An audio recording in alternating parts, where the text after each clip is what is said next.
Myself, Janil Popat. I welcome you all. Let us discuss consolidation today.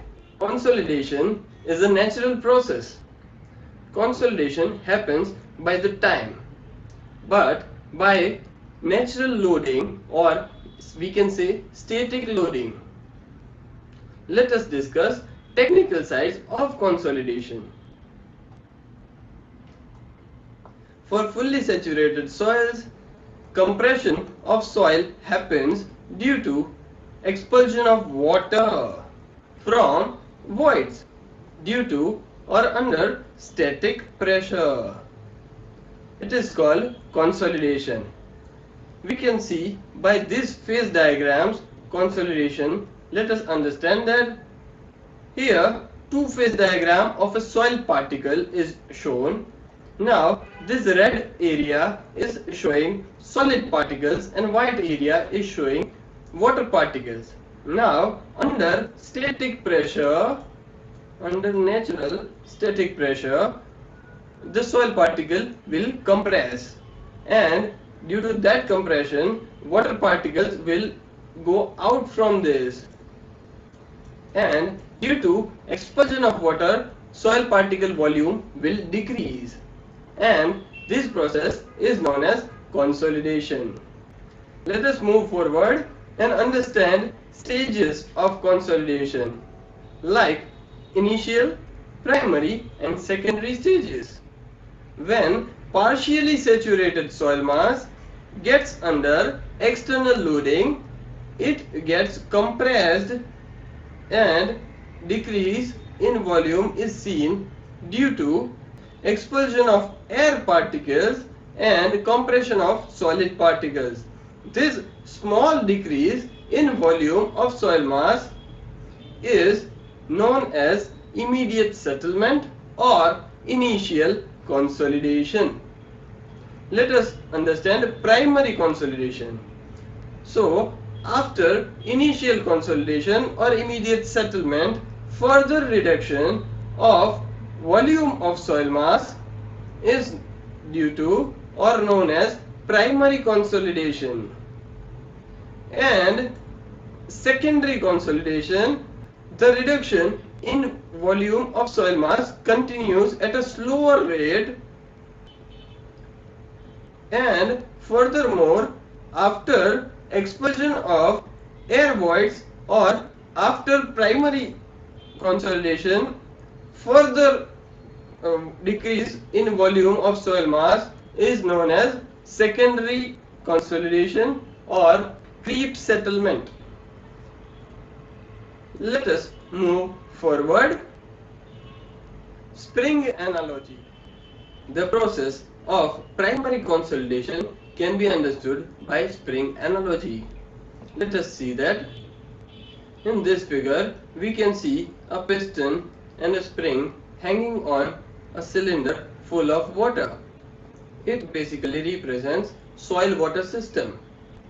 In the first case, here piston and a spring is kept here and valve is opened and water is filled in this cylinder. Then external load is applied to the piston so that the spring and water is under pressure. Now let us assume we have applied 10 units of pressure. So in the first case the whole 10 units pressure will be taken by spring only and by not water, because valve is opened. After this we will close the valve as the water is filled, and we can see here there is no pressure on water. Let us move forward. If we increase the pressure on a piston, like if we have applied 10 units before, we will increase 5 units more, as total load, total external pressure is of 15 units. Now valve is closed so that the external 5 units will be taken by water as the valve is closed. We can see here pressure in water is increased as it is 5 units. We know this equation as total stress is equal to effective stress plus neutral stress. Now neutral stress or pore water pressure is here increased due to closing of the valve. So there is 5 units borne by water and 10 units by spring. If we open the valve partially and then close it, some water will get out from here and some pressure will be released from water. So now we can see that total 15 units of pressure is there. Before it was 10 units.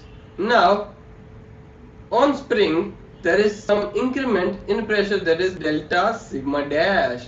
So some delta effective stress is increased in this spring and somewhat pressure, that is delta sigma dash only, that is decreased from water because the water got out. We can see here in the second stage there was some higher water pressure and in third stage there is lower pressure of water.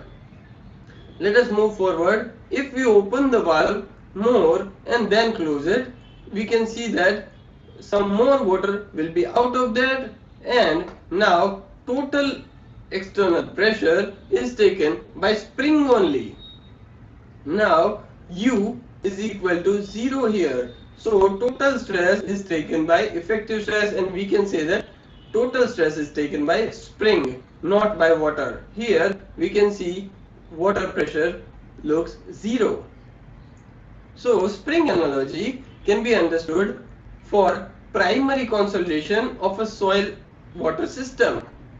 Here spring means solid particles, where valve means permeability of soil and water means voids and water in the voids.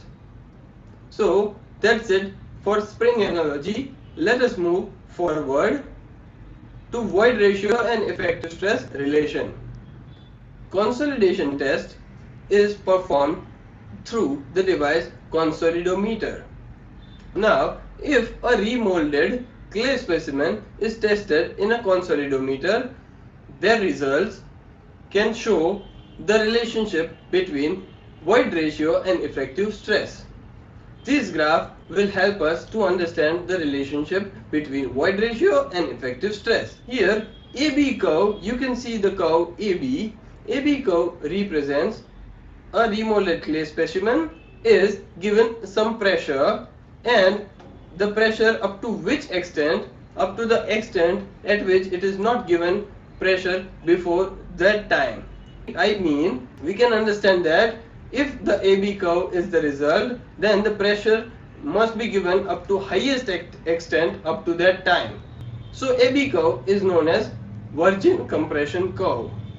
Now if the loading is stopped, then the graph will move like this, B to point C. The void ratio will move from B to C. It will not gain its original position due to some permanent changes in the soil structure. Here BC curve is known as expansion curve and CD. Let us move further. If I give further loading, then from point C graph will go to D. Now CD is known as recompression as we are giving compression again. Now point B and point D can be differentiated as on same effective pressure there is a difference in void ratio.